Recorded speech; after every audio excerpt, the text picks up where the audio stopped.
In the early hours of Sunday morning, a devastating mass shooting shattered the normally vibrant nightlife atmosphere of downtown Austin, leaving 2 people dead and at least 14 others injured after a lone gunman opened fire along the city's crowded entertainment corridor. An attack that investigators now say may have been influenced by escalating geopolitical tensions following recent United States and Israeli military actions targeting Iran. According to multiple law enforcement officials familiar with the case, who cautioned that the investigation remains ongoing and that no final conclusions about motive have yet been reached. The violence erupted shortly before a.m. on 6th Street, a densely packed area known for its bars, live music venues, and late-night crowds, as patrons were gathering outside establishments preparing to close when the suspect, later identified as 53-year-old Nadia Dayan, arrived in a large SUV and began firing a handgun from inside the vehicle, striking people seated on the outdoor patio and standing near the entrance of Buford's backyard beer garden,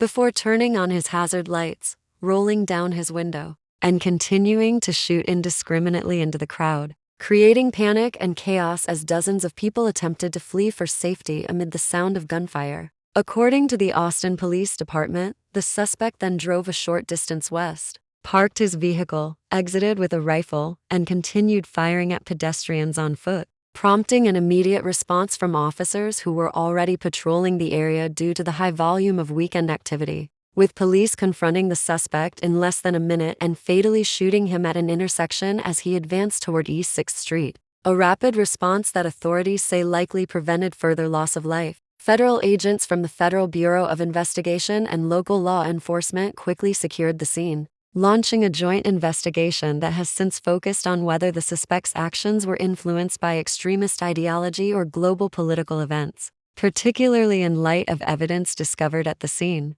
including clothing worn by the suspect bearing an Iranian flag design beneath a hoodie printed with religious language, as well as items found inside his vehicle that officials say suggest a possible nexus to terrorism. Though investigators stress that such indicators alone do not establish intent, Dayan, who authorities confirmed was originally from Senegal, entered the United States on a tourist visa in 2000, later obtained lawful permanent residency through marriage to a U.S. citizen in 2006, and became a naturalized American citizen in 2013, spending years living in New York before eventually relocating to Texas, where he maintained multiple addresses and had at least one prior arrest in 2022 for a misdemeanor vehicle-related offense, with officials now also reviewing past encounters related to his mental health to determine whether warning signs were present. Later on Sunday, a significant law enforcement presence was observed at a residence linked to the suspect in Pflugerville, a suburb north of Austin, where investigators removed boxes of evidence and examined electronic devices,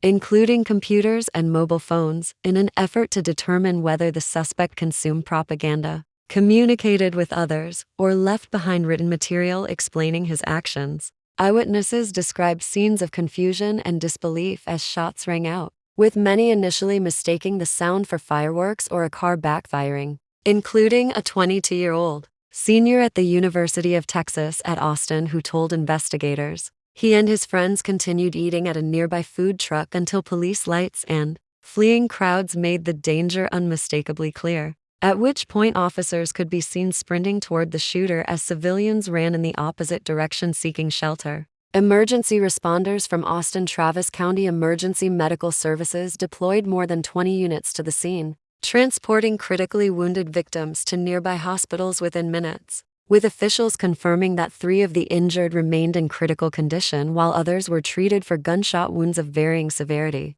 Though authorities have not yet released the names or ages of the deceased, pending notification of families, community leaders and elected officials responded with condolences and condemnation, as Texas Governor Greg Abbott ordered heightened security measures across the state, activating Texas Military Department patrols to protect critical infrastructure, including energy facilities and ports, and directing state troopers to increase their presence in the 6th Street area during weekends, warning that Texas would respond aggressively to any individual attempting to exploit international conflicts to carry out violence on American soil. While Austin's mayor praised first responders for their swift actions, stating that their rapid intervention undoubtedly saved lives, As investigators continue to piece together the suspect's background, movements, and possible motivations, the shooting adds to a growing list of mass casualty incidents across the United States this year, intensifying renewed debates over public safety, extremist violence, mental health,